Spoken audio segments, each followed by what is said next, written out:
Good morning, church. Happy Sabbath. God is good. I just want to welcome for everyone, regular member and regular visitor. We have no particular need. Oh, we have one here. What's your name, brother? Morina. Happy Sabbath for you, attending with us today. And we extended us the first time today. Welcome, and we hope it will be every Sabbath you will join us. There are just few announcements that we have. There will be a church board meeting on the 5th of July at soon 7 o'clock p.m. And there's an invitation for elder and that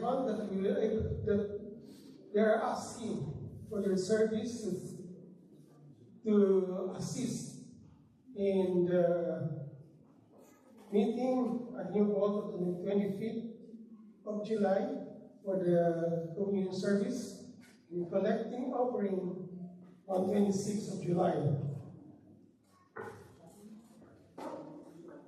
Brethren, we still are continuing our music prayer on Wednesday and Friday as our whisper. Welcome to everyone to our divine worship.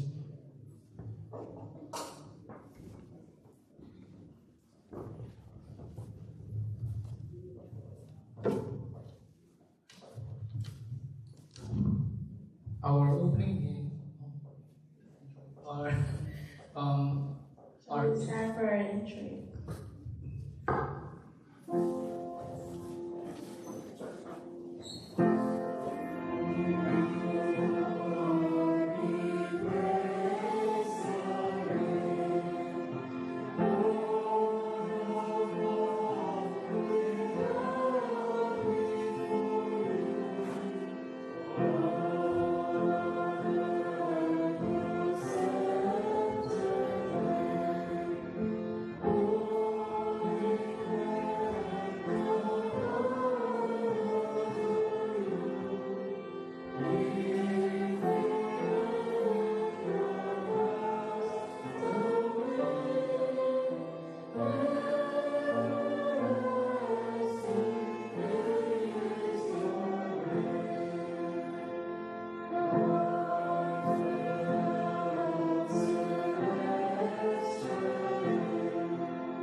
For our opening song, shall we remain standing for hymn number 272, Give Me the Bible.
heads for prayer. Let us pray.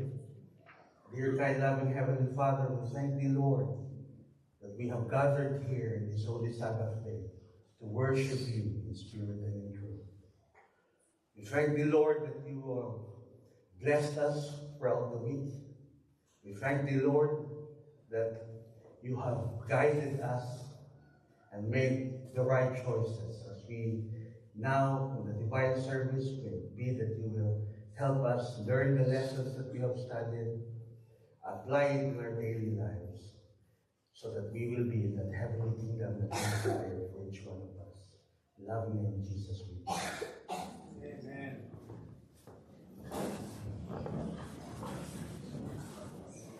Happy Sabbath, church.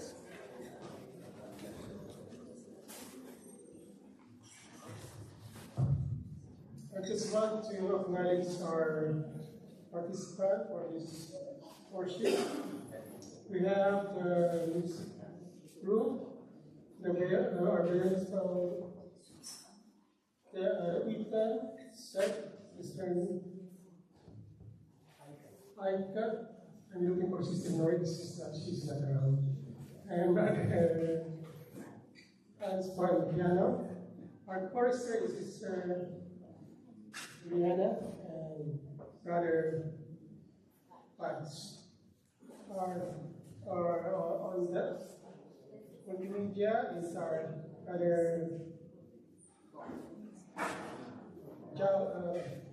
Yoga and Sister Ian. Our sermon deacon today is Brother Greg and Brother Matt. And our operator prayer will be given to us by Brother Frankie. And scripture reading will be given by Brother Caleb. And pastor prayer by Brother Rajamala. And our speaker today is not one of our members, Brother John Aguinaldo.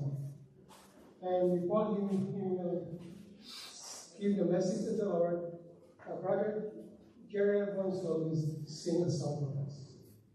Brethren, just want to read somewhat verses here on Hebrew 12:28. I read, "Wherefore, we receiving a kingdom which cannot be moved, let us have grace to abundantly serve God acceptably with reverence and godly fearing, for God is a consuming fire."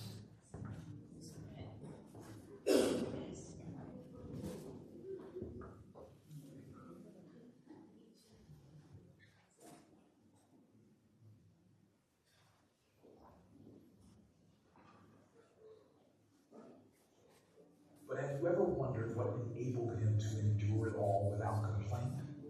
In the book Acts of the Apostles, Ellen G. White explains that he found satisfaction in seeing the results of his sufferings. Looking into eternity, he saw the joy of the redeemed, those who received forgiveness and eternal life. He heard the victorious cries of the redeemed and the triumphant song of Moses and the Lamb. All who belong to Jesus will follow him in sacrificing for those he died to save. By imitating him and giving ourselves, our tithes and offerings to advance his cause, we also find satisfaction in anticipation of others' redemption. As we return our tithe and promise, way of following him in the path of sacrifice, may we put our desires last and God first.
receive in thee throughout this week.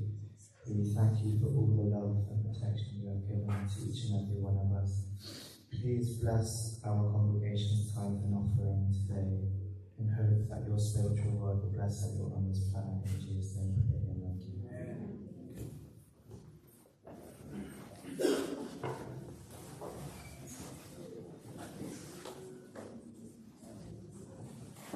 Happy Sabbath, church.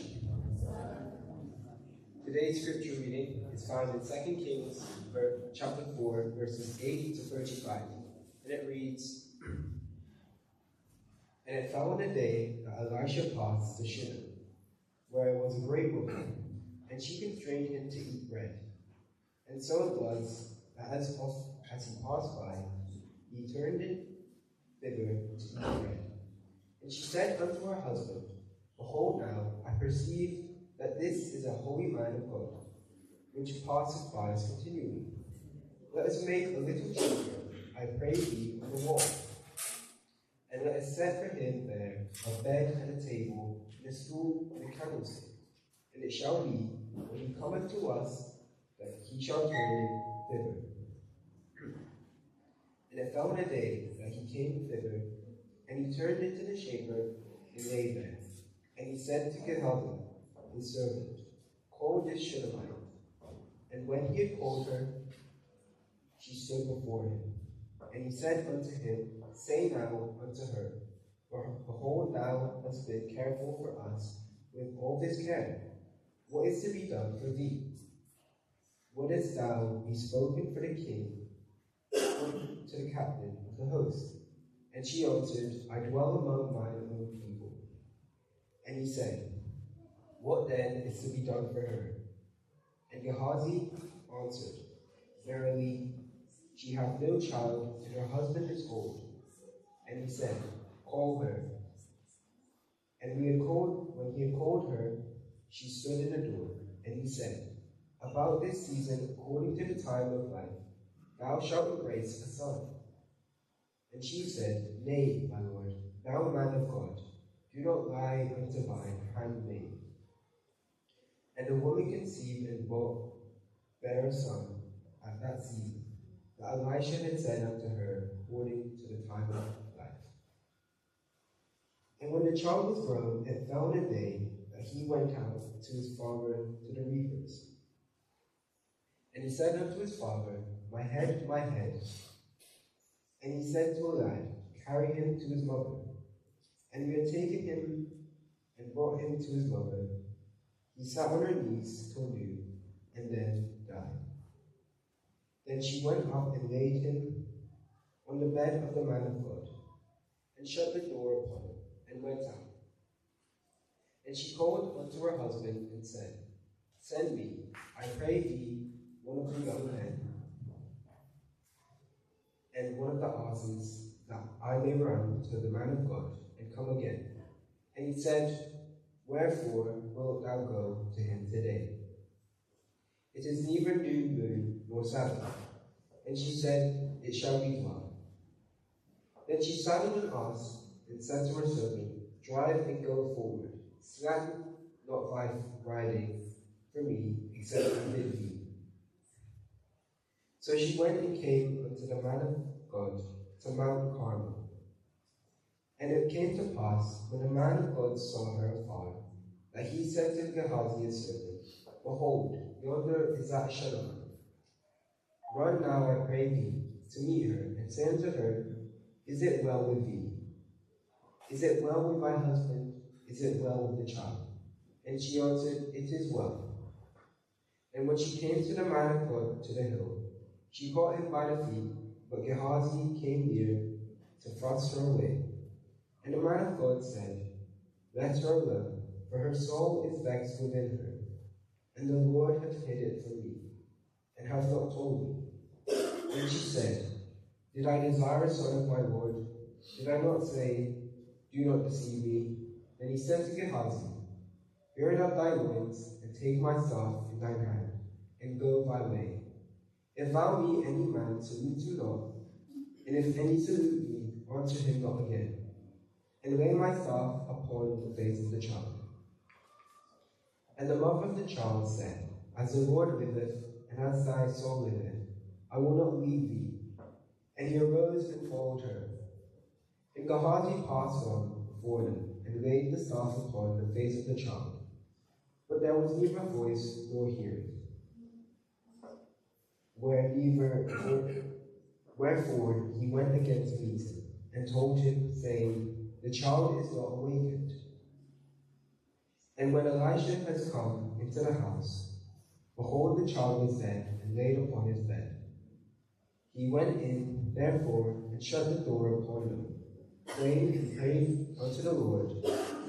And he went up and lay upon the child, and put his mouth upon his mouth, and his eyes upon his eyes, and his hands upon his hands. And he stretched himself upon the child, and the flesh of the child waxed warm. Then he returned and walked in the house to and fro, and went up and stretched himself upon him. And the child sneezed 7 times, and the child opened his eyes.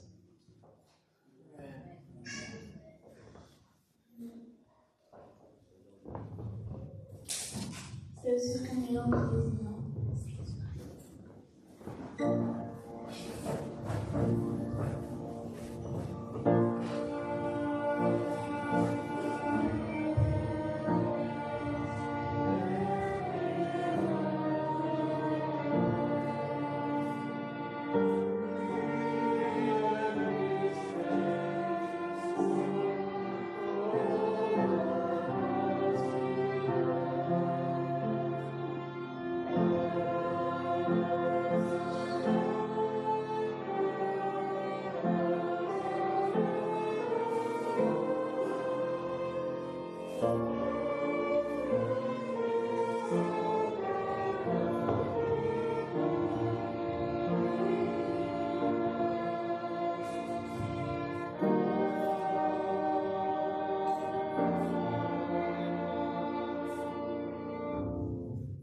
Most gracious Heavenly Father, this moment, dear Lord, we are so grateful for gathering once again this Holy Sabbath day.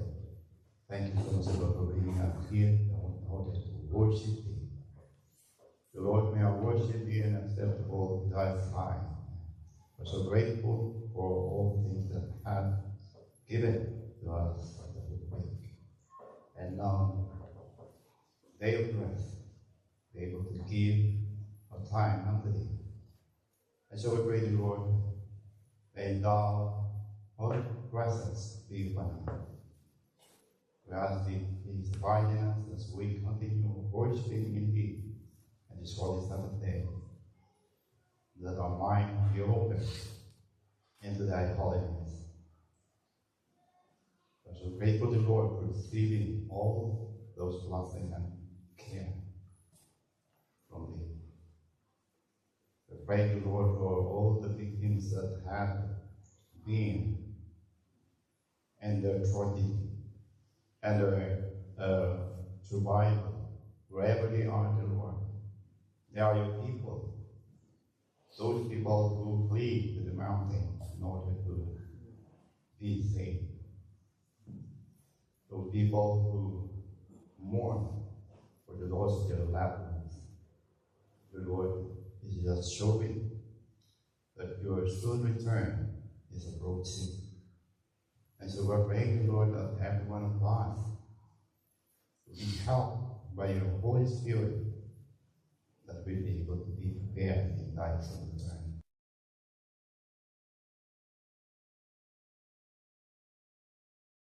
Program will be blessed till the end of this Sabbath day. And thank You so much, Lord, for forgiveness for all shortcomings and all our sins that committed against Thee. Bless each one of us as we continue and worshiping Thee. In Jesus' name we pray. Amen.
The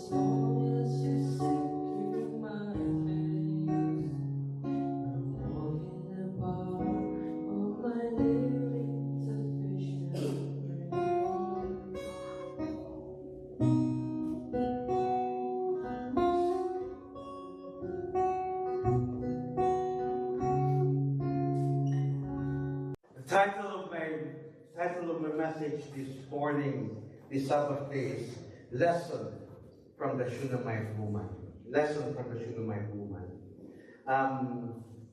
Brother Caleb read the text. It's found in 2 Kings 4, chapter 4, verse 8 to 35.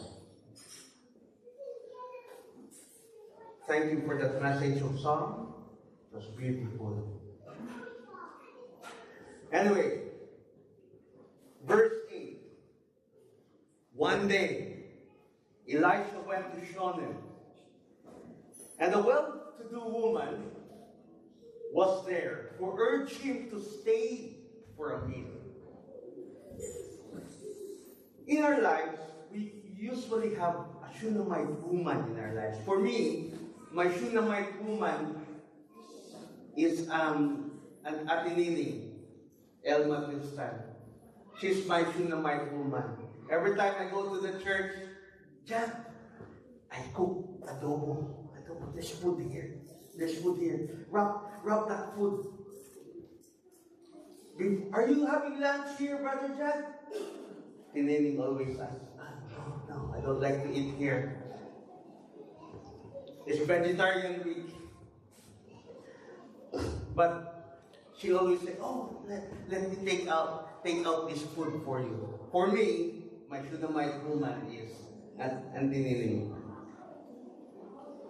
Here, a well-to-do woman was there who urged him to stay for meal, both Gehazi and Prophet Elisha. So whenever they came by, they both stopped and ate. One day, verse 9, she said to her husband, I know this man who often comes is a holy man of God. Holy man of God. Let's make a small room in the rooftop. And they put in a bed, a table, a chair, and a lamp. Then they can stay whenever it comes. Lesson number 1. Making room for God. Making room for God. Do we make room for God in our lives? Do we make room for God in our home? Sometimes, are we just Christians during Vespers, during midweek prayer? Sometimes don't even attend both and only attend during the Sabbath. Are we only Christian? Are we only making a room for God during Sabbath day? Or even half day? Because after that we go out shopping. Making a room for God. The Shunammite woman made a dedicated space for Prophet Elisha in her home, demonstrating the willingness to create a space for God in her life. This reminds us that we should also make a room in our lives, allowing Him to work in our day-to-day lives, to work through us. Sometimes we always ask for miracles. Lord, I've been praying for that job, Lord. I've been praying for healness. Lord, touch me with your healing power. Lord, get me that job. Get me that Ferrari. Well, sometimes we dream, isn't it? We pray. A lot of things. I'm just driving. I saw brand new big house. I said, Lord, I will work hard. I like the big house. We wanted those miracles. we don't have a room for God in our lives. Lesson number 2, generosity and hospitality. Generosity and hospitality. I was telling Ate Joy this morning, we were in the kitchen.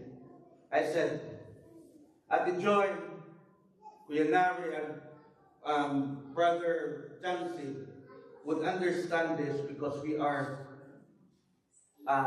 children of a pastor. So we understand this. Excuse me. So, when I was growing up, my father, who is a pastor, was assigned in the rural areas. So, I have an older brother and me and my mom. We have to go to the mountains. Slippery mountains, it's raining, and on a motorcycle. So my dad and me first, because I'm the youngest, then my brother, then my dad and me, riding all through these mountains.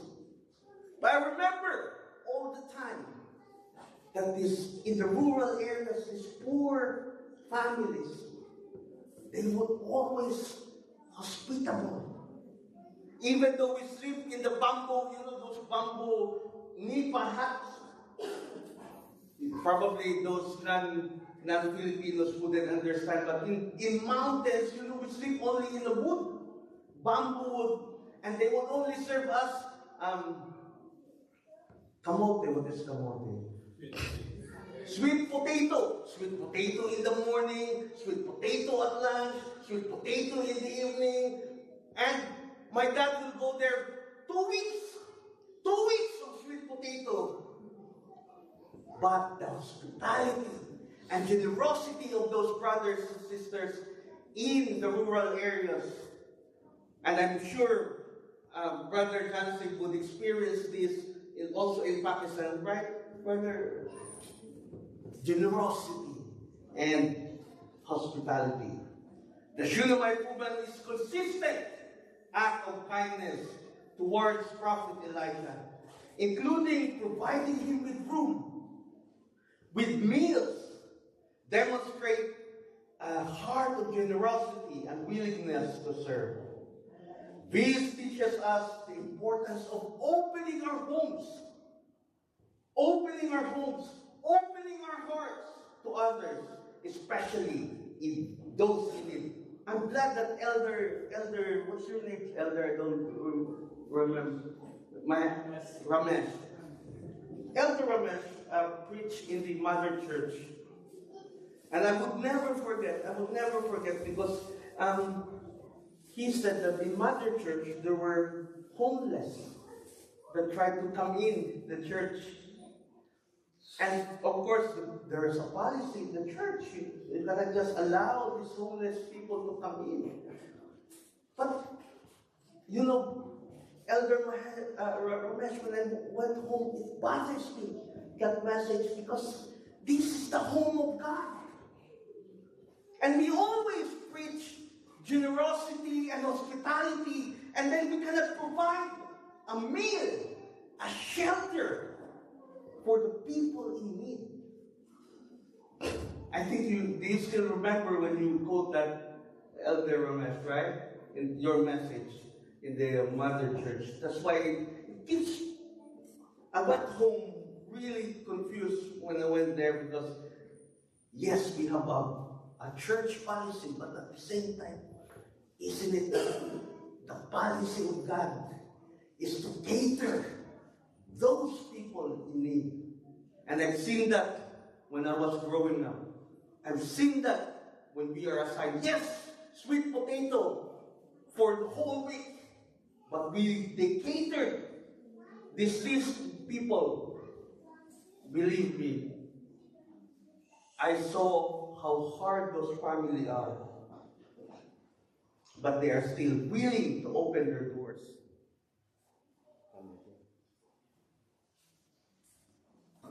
Did we just lose power? Hello? Hello? Opening our homes.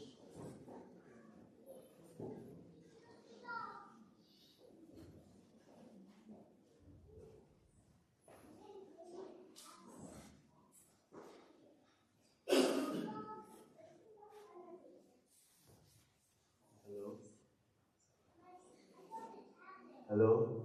Yeah. Opening our homes for those who need. The Shunammite woman was not stingy with her God-given wealth. She did not stop on an occasional meal. What did she do? She built a room, provided a room for Prophet Elisha. Not just an old room, a new room, created specifically with him, with comfortable furnishing, a lamp, a table, and a chair. The Shunammite woman just done going above and beyond could be the definition of generosity when it comes to giving your resources. Like the Shunammite woman did just that. And we brothers and sisters should do the same.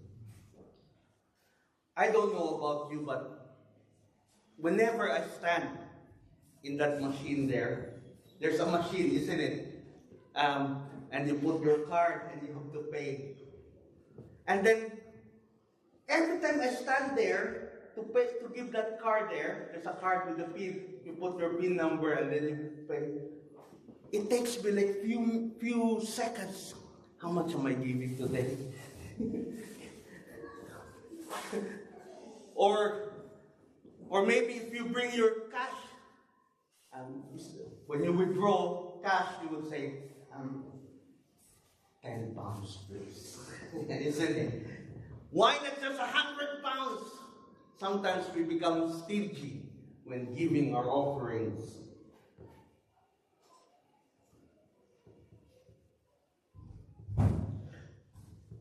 The Shunammite woman understood the game of deference we play when something generous is offered to us.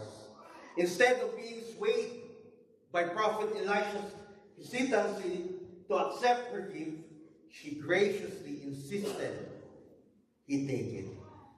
She was intentional in offering hospitality and accommodated the receivers with reassurance that she was indeed sincere in her desire to provide it.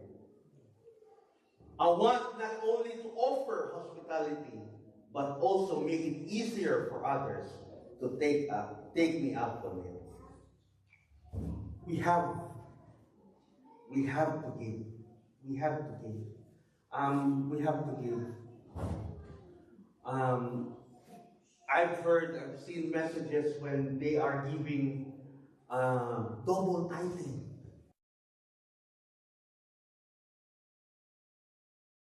He went up to his room and lay there.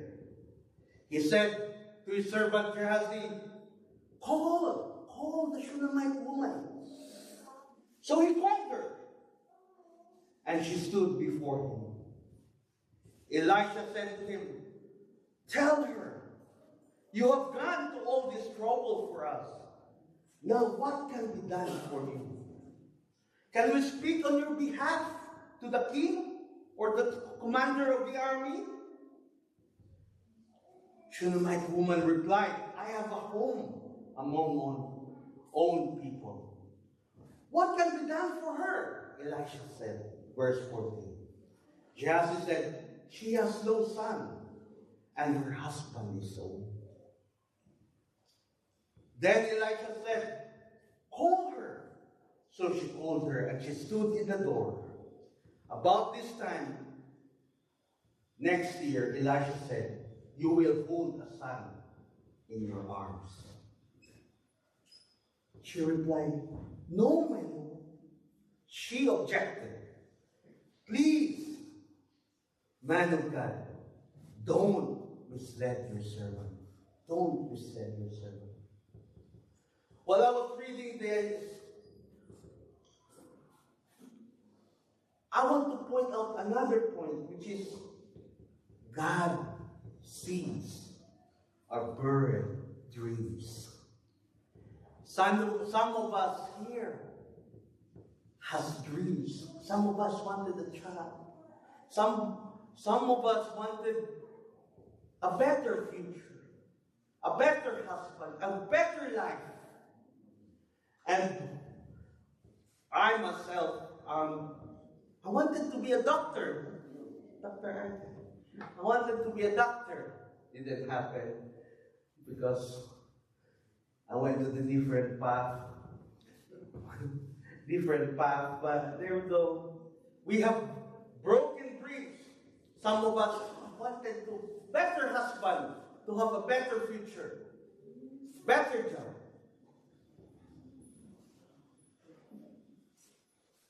Which brings us to lesson number 4. Seek to serve even in suffering. Seek to serve even in suffering. When I was making this sermon, Tuesday, I was making the sermon. I started at 6 o'clock in the evening, writing, reading, and I don't know what to add, what to put. I'm not as expert as most of the preachers. I don't know what sort of lesson. Pastor Marco, I need some help. So I was praying, I was reading, and then I read a story. After reading this story, it's around 9:30 in the evening. I was praying, Lord God, help me. Otherwise, this coming Sabbath, I don't have a message to preach. I received an email, a message from Ate Bell saying, John, what's the opening song, closing song, the text? And I even said to you, Ate Bell, I don't think I have a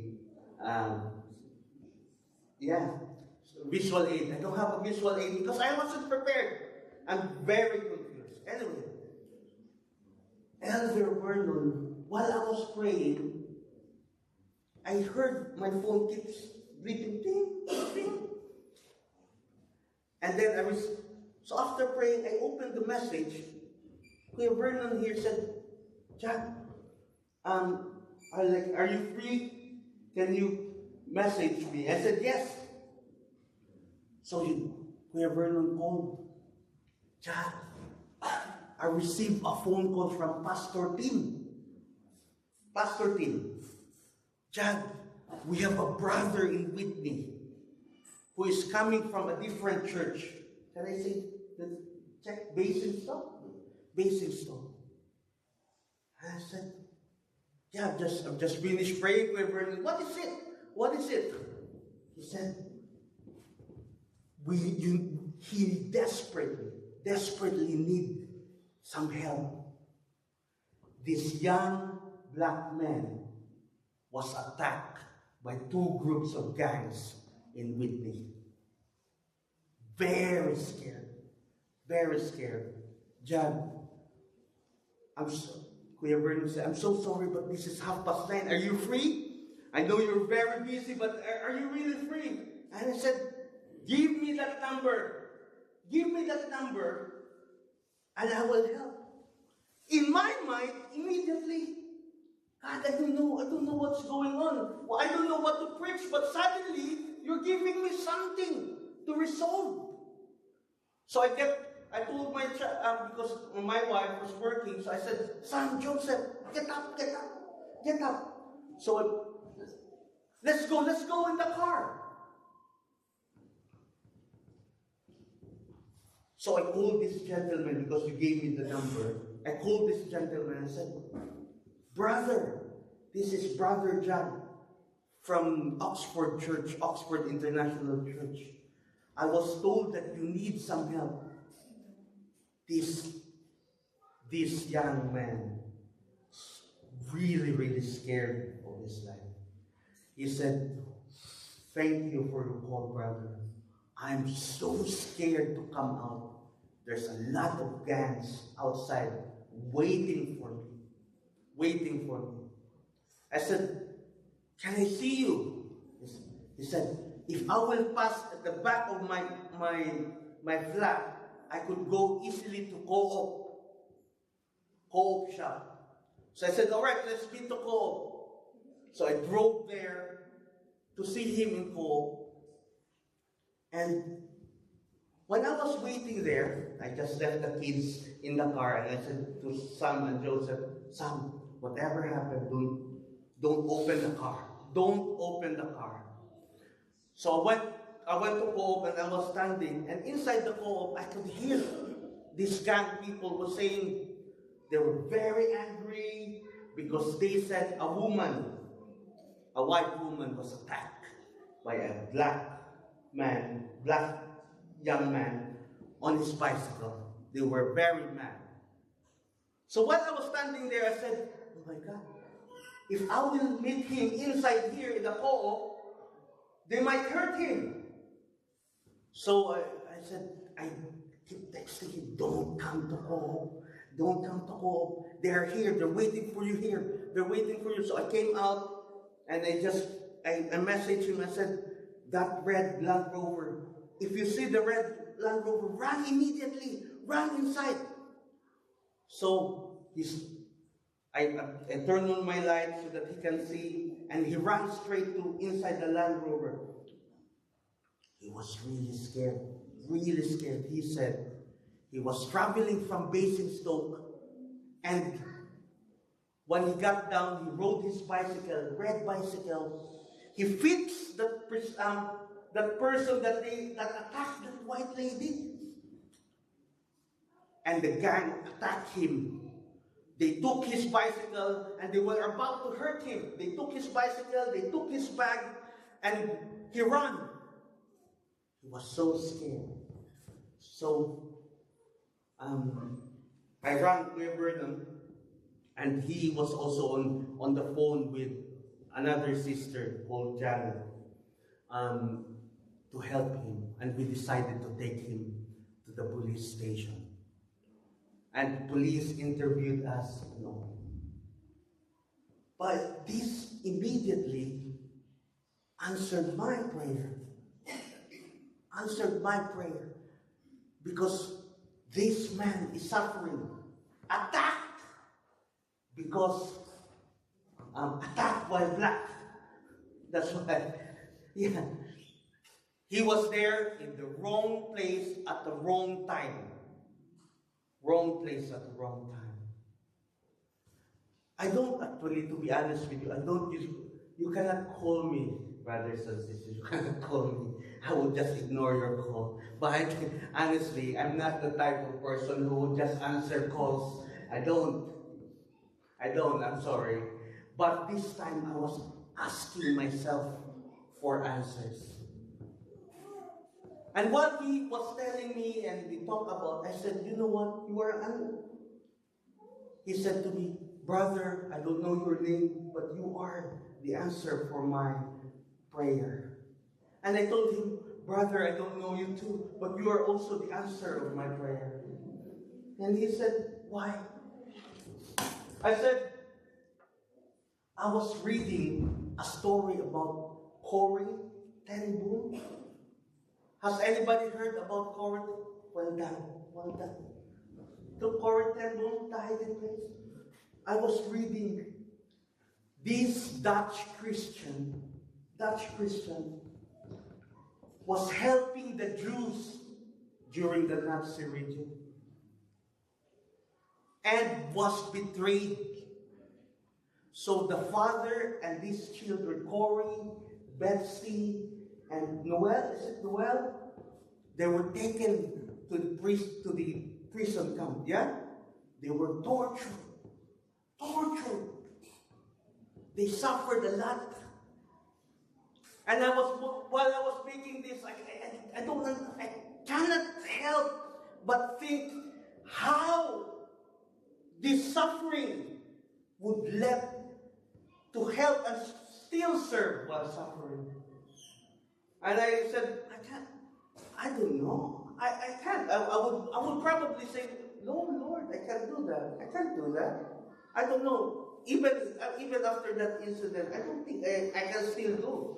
Suffering to serve, I'll just wait, maybe someday I can do. But at the moment, I'm decided yet. I'm still undecided. So I said to him, that's what I read, brother, when the phone rang. And he said, thank you for telling me the story of Corrie Ten Boom. You made me feel relaxed.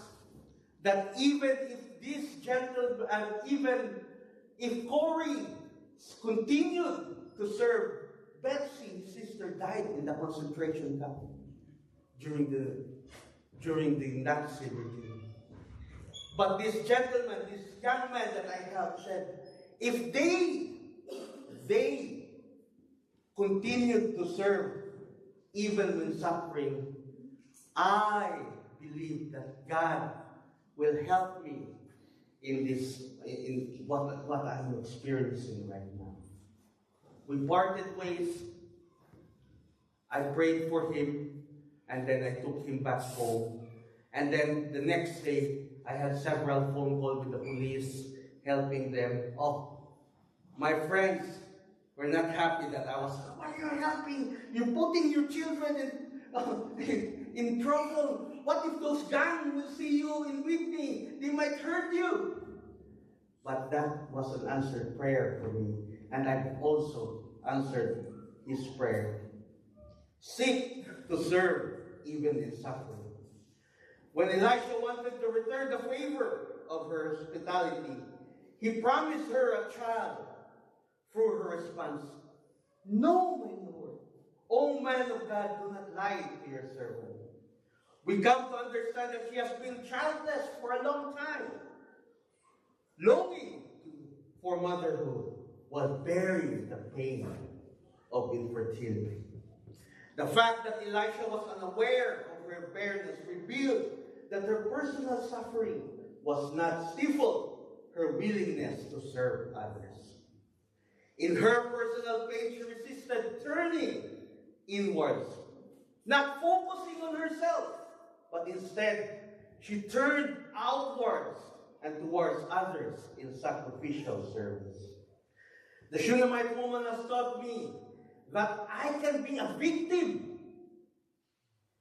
or a servant in the midst of suffering. I certainly don't want to deny that there are some victims of suffering. I understand. Sometimes when I read this, I said, I can be a victim, or maybe I cause the suffering of others. Yeah, it's true. I mean, sometimes I think I might not just be the victim. Probably I was the cause of other suffering, who are unable to serve us. But I do want her selflessness to be true to me, even in times of pain. Verse 17. But the woman became pregnant, and the next year, about the same time, she gave birth to a son, just as Elijah had told her. Verse 18, the child grew, and one day he went out to his father, who was with reapers. He said to his father, my head! My head! His father told the servant, carry him to his mother. After the servant has lifted him up and carried him to his mother, the boy sat on her lap until noon, and then he died.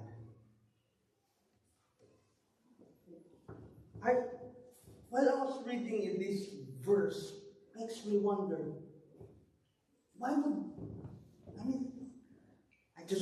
this is just me, why would the father just ask the servant to carry the boy? I mean, isn't it? If that's my boy, I will be the one carrying it. And then, I would also point out that the Shunammite woman was still so calm. Can you imagine? Sat in the chair, holding the boy, crying in pain, and then later on he died. In my mind, I would be shouting, Lord! Lord, what's going on? Everybody kneel down, let's pray. I would be texting, Kuya Vernon, brother, let's pray for my son. Isn't it? That should be the reaction. But here, the Shunammite woman just sat down, hold the boy until he died. Another thing that I was also thinking, isn't it that God gave the boy, and then the boy was taken away? I don't know about you, but maybe personally, I would probably start swearing this time. Start swearing, where are you, Lord? The story said she did not ask for this boy. She didn't. She said, don't lie to me, man of God. But here, she was calm, very calm. She holds the boy. I don't know, but I think, I want to point out as well. I'm sorry, but I have to point this out. Mothers.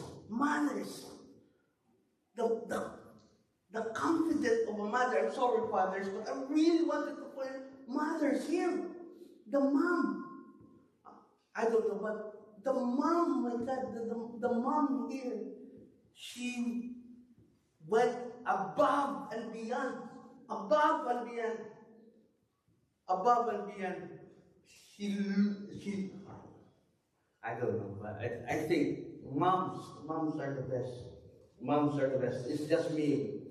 Usually when I'm reading things, I'm trying to bring myself inside. I brought myself inside. Lesson number 5 here. Faith in God's promises. Faith in God's promises. Despite experiencing the pain of losing her son, the Shunammite woman maintained her faith. She did not panic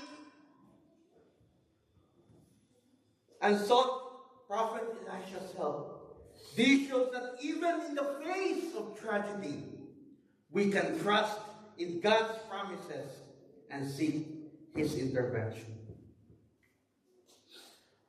She called her husband and said, please send me one of the servants and a donkey so I can go to the man of God quickly and return. Look at the husband here. Verse 11. Why go to him? Why go to him? He asked.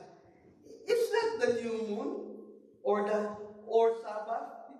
Did you see? I just wanted, sometimes, I don't understand, isn't it? As a father, you should be like, let's go! That's all right, she said. She saddled the donkey and said to her servant, lead on, don't slow down for me unless I tell you. Verse 25. So she set out and came to the man of God in Mount Carmel. When he saw her in the distance, the man of God said to his servant Gehazi, look, there's a Shunammite. Ran to meet her and asked, are you all right? Is your husband all right? Is the child all right? Shunammite responded, everything is all right. This line here, everything is all right. I said, she's not all right. She just lost her husband. And she said, everything is, her son. And she said, everything is all right. Everything's all right. Have you experienced, brothers and sisters, that you are struggling? You're struggling. You're not in a good mood. Something happened at home. Something happened. You cannot tell anybody. You're just keeping it to yourself. And then someone will say, especially in this country, in this country, everyone, as soon as you go to work, hi Jack, you right? And you always say, yeah, I'm good. Yeah, I'm good. Actually, deep inside, you're not all right. Shunammite woman is not alright. She just lost her son. When she reached the man of God at the mountain, she took hold of his feet. Gehazi came over to push her away. But the man of God said, "Leave her alone. She is in bitter distress, but the Lord has hidden it from me and has not told me why." Verse 28. Listen to this in verse 28. Shunammite woman said, "Did I ask for a son, my Lord?" She didn't ask for a son, did she? He didn't. "Didn't I tell you, don't raise my hopes?" Elisha said to Gehazi, "Tuck your cloak into your belt. Take my staff into your hand and run. Don't greet anyone you meet. And if anyone greets you, don't answer. Lay my staff on the boy's face." Verse 30. But the child's mother said, "As surely as the Lord lives, and as you live, I will not leave you." So he got up and followed her. Which turns out, lesson number 6. Humility and dependence of God. Humility and dependence of God.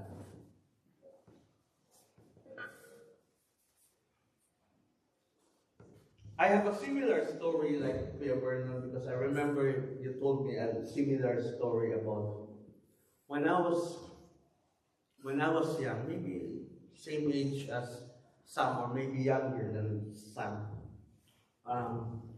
My dad, again, pastor's children here, and maybe Marco, because both of their parents are working in the church. My dad,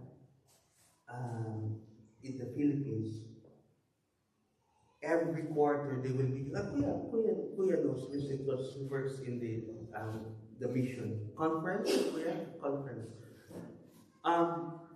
They will give you the lesson study book.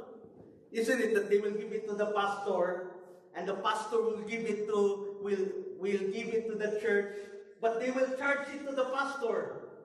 They will charge that lesson quarterly to the pastor. But then my dad was assigned in the mountains, so the people there cannot pay for the lesson quarterly. So when the time that is about to, when you get your wages by the end of the month, they deduct all these deductions goes to my dad's wages. My dad came home with 50 pesos.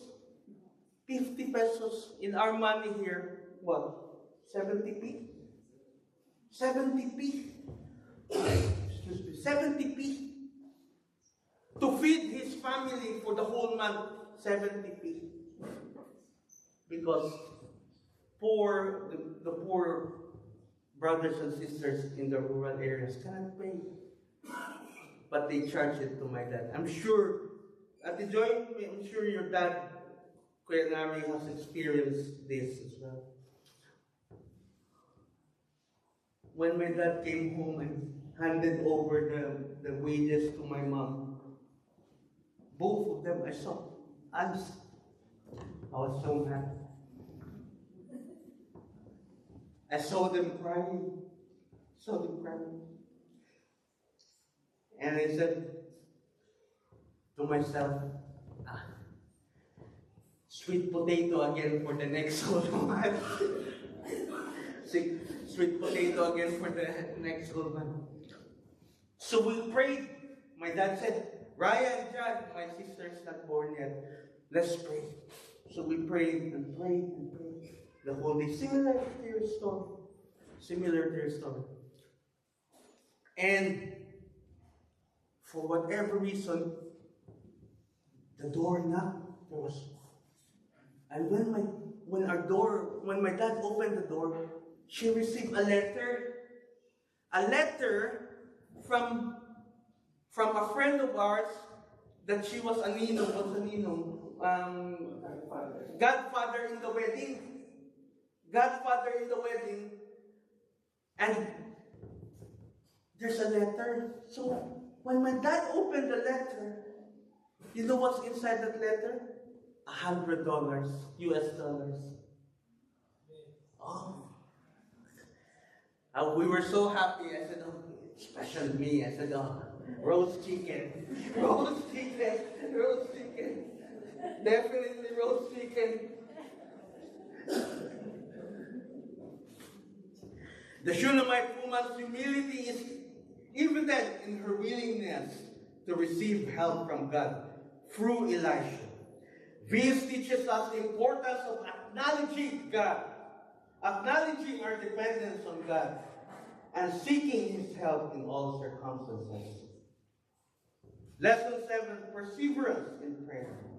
The Shunammite woman's persistence in seeking Elisha's help, even after his initial hesitation, demonstrates the importance of persevering in prayer. This teaches us that we should not give up easily when seeking God's intervention in our lives. Yes, in my story,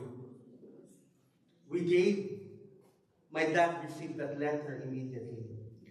But some of us here are still praying.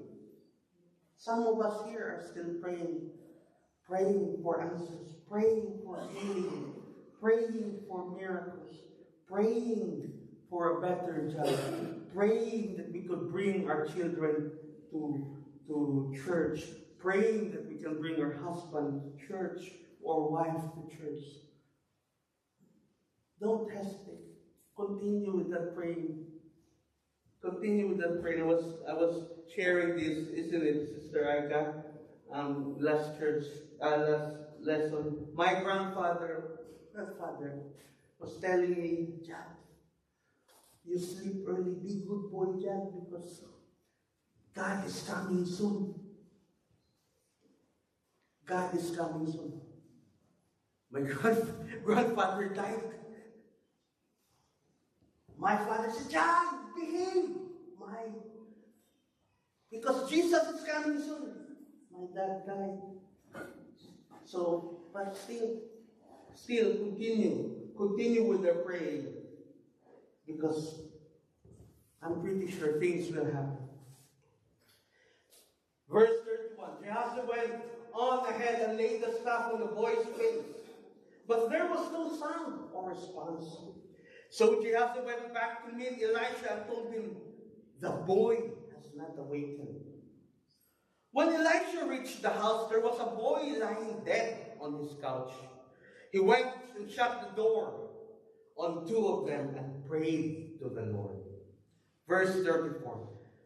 Then he got onto bed and lay on the boy.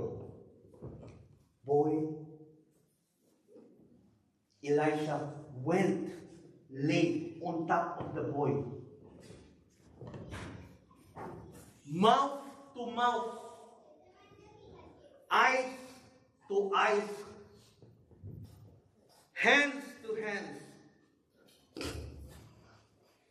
As he stretched himself out on him, the boy's body grew warm. Elisha turned away and walked back and forth in the room, and then got on bed and stretched out on him once more. The boy sneezed even 7 times and opened his eyes. When I was reading this, it bothers me. Laying on top of the boy, eyes to eyes, mouth to mouth, hand to hand. Isn't it that when we are praying, we say, Lord, touch me with your healing power. But this time, he has to lie down, lay on top, face to face, mouth to mouth, eyes to eyes, hand to hand. I said, what's the meaning of this? What's the meaning of this? So I rang my mom. Help! Help! as what I've said, I have an attitude of trying to put myself on the scenario and say, help, Mom! What's going on? I mean, you were baby, maybe you could ask, what does it mean? Why he has to do that? Lay on top, face to face, eyes to eyes, mouth to mouth. My mom is director in parenting in our conference, and he said to me, Jack, there's a lesson for that. Jack, there's a lesson for that. Elisha praying intercessory prayer. I said, what's the lesson about? It's about parenting. I said, parenting? We confused parenting. He said, yes. Jack,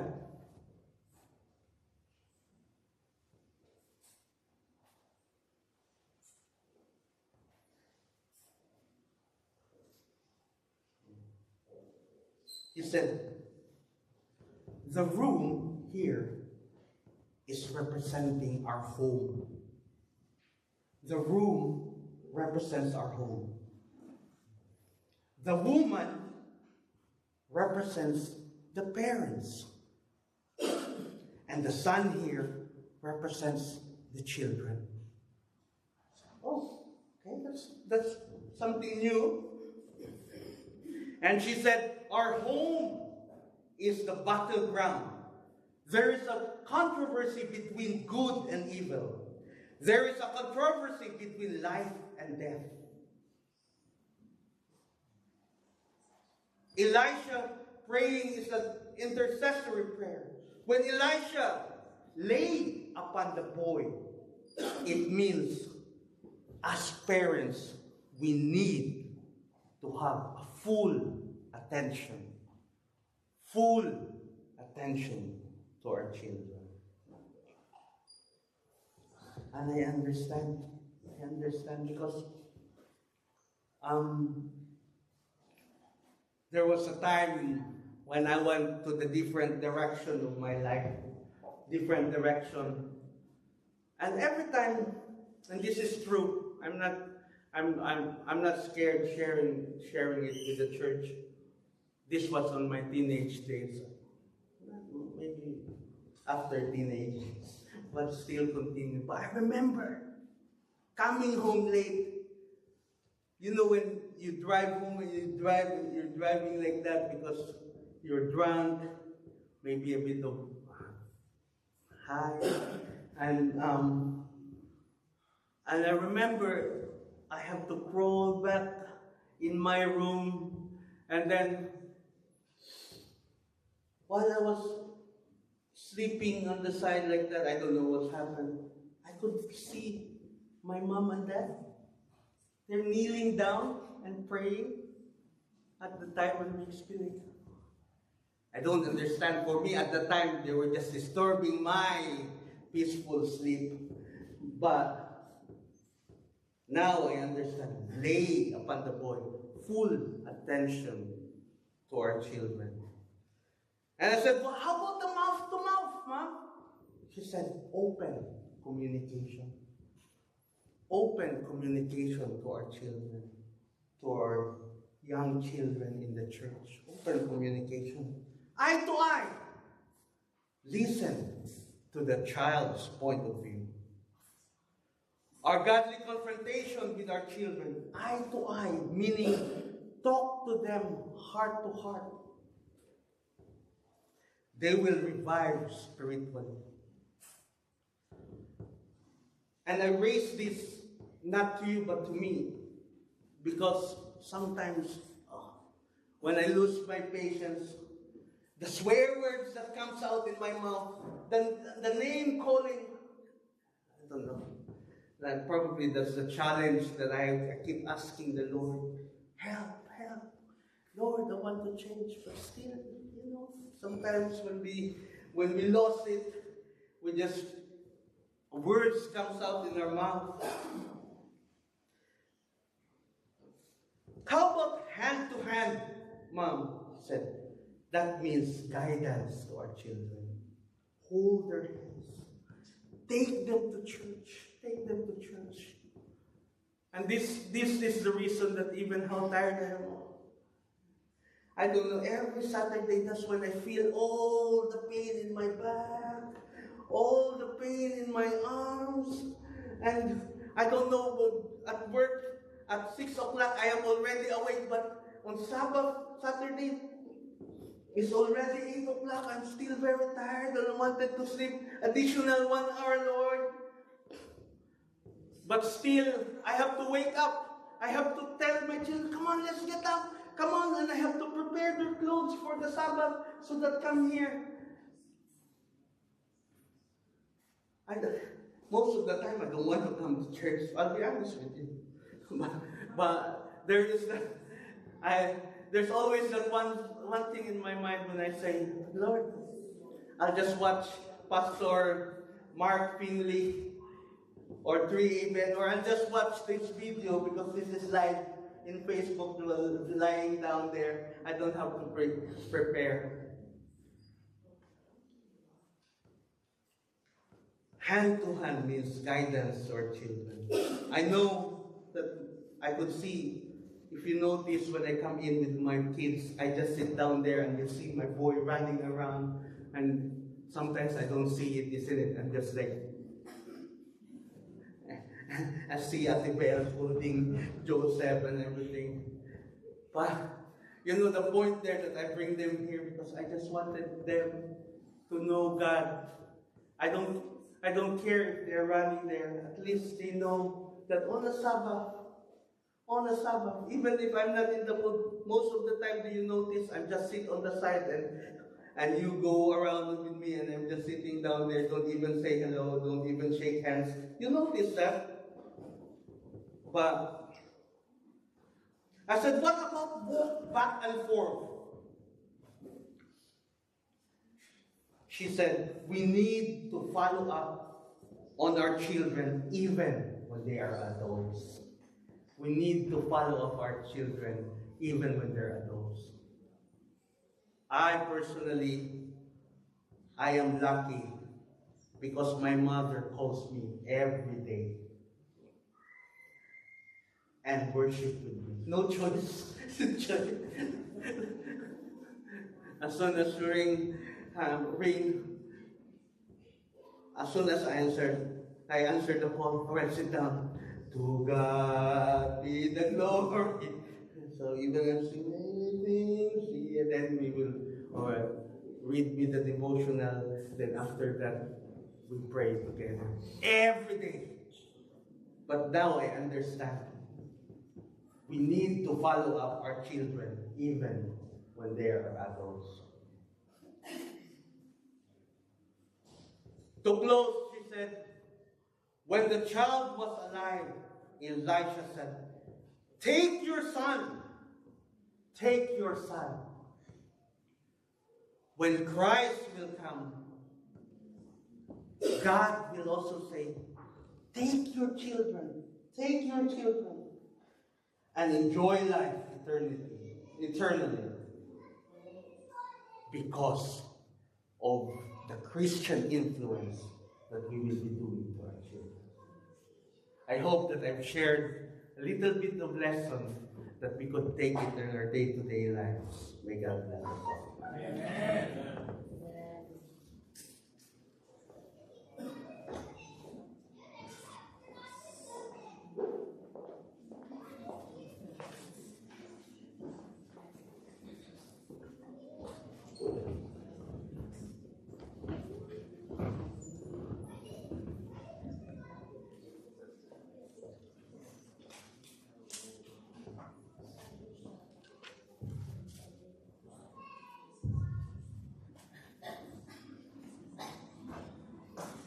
The closing song is hymn number 216, When the Roll is Pulled Up Yonder.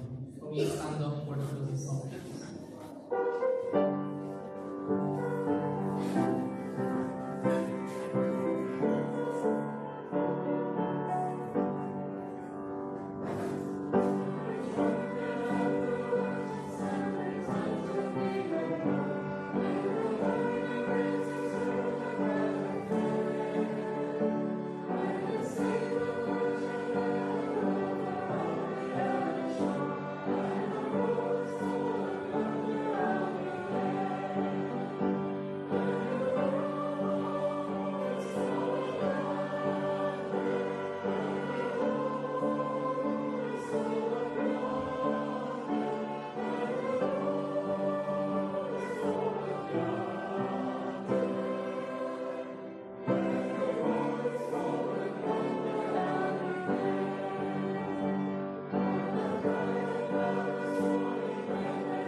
Let us pray. Lord, thank you very much for helping me when I was preaching, Lord. I was a bit anxious, Lord, but you were there to help me when I shared the message. And may it be that message, Lord, will help me in my day-to-day life, will help me change. And also to our brothers and sisters that are listening in the church, may it be that they will get the lessons that we learned in the Shunammite woman. Lord, there's still a mountain for me to climb to change. There's still lots of things that we need so that we can change, Lord. Help us, mold us, be with us, guide us, and help us to be a blessing to others as well. Dismiss us now with thy blessings. In the loving name of Jesus.